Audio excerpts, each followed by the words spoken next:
Hello! Good morning po sa lahat. Si Roland Bolter po ulit. So, kakatapos ko lang dumuti ngayon. Nag-gangway duty ako. So, basically ang ginagawa namin is to greet the passengers kasi merong mga passengers na papunta sa mga tours nila, sa mga excursions.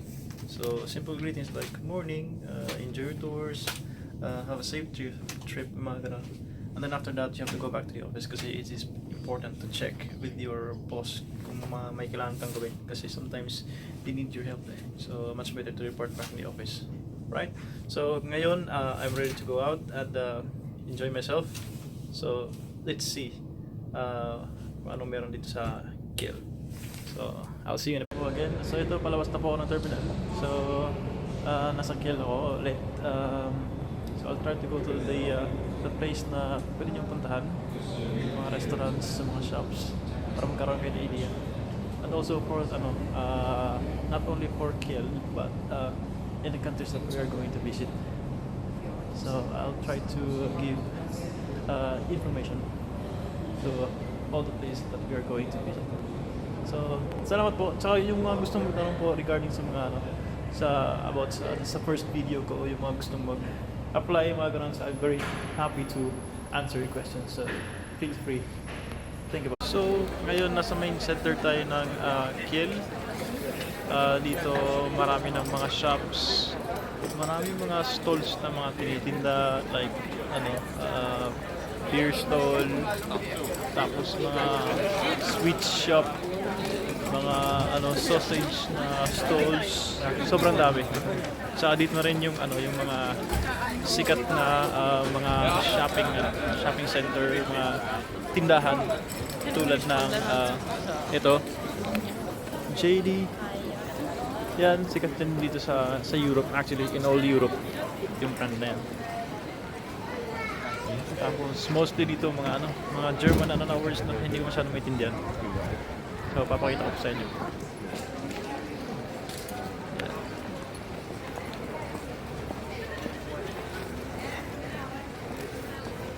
So ang daming tao, pero okay lang, kaya yan. Marami silang iba-ibang tinitinda dito sa Germany. So tulad nito is ito yan, smoked fish. So sobrang popular sa mga German yan. At ipapakita ko pa yung ibang mga tinitinda dito malapit. Dito naman sa section na to is mga cold cuts, mga salami, cheeses. So sobrang popular yung mga tinitinda nilang items. So wala akong maintindihan. Right, so dito banda is beer siya. Dito is ice cream shop. So iba-iba. Dito naman banda is mga clothings. So especially ngayon mag-winter na. So kailangan nila ng mga warm clothing. Yan. Okay, so dito naman is iba't ibang klase ng bread. Of course, German na klase ng bread. Actually, sobrang dami So, I don't know how they'll be able to get rid of all those bread. Kasi diba, ilang days lang siya, tapos hindi na siya pwedeng kainin. So, good luck sa pagbenta ate. Ngayon is favorite time, food time. So, try natin yung local food nila. So, nandito ako ngayon sa Grill Max. Ito yung pangalan ng niya.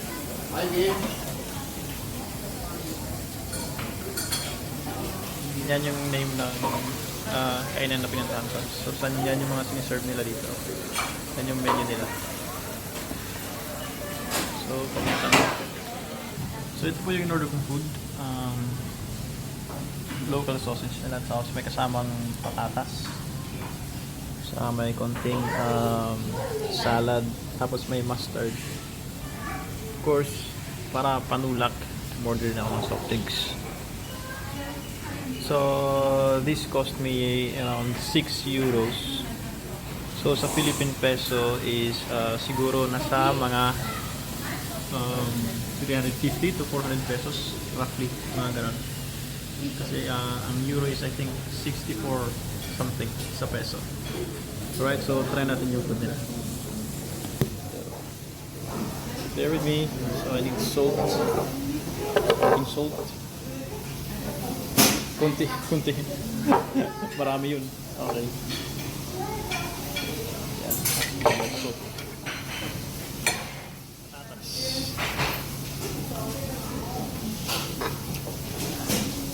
Sarap siya kasi, no? Freshly cooked siya. At yung gusto magkamay.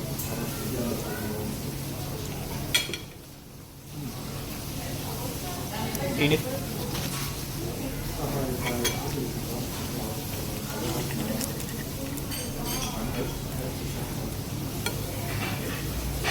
So sorry guys, alam ko natatakam kayo, pero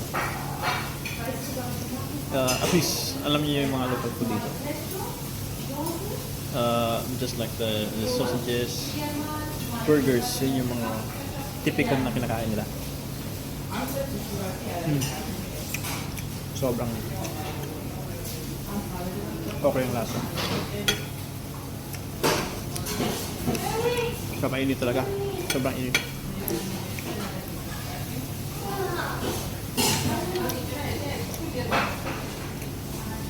Okay.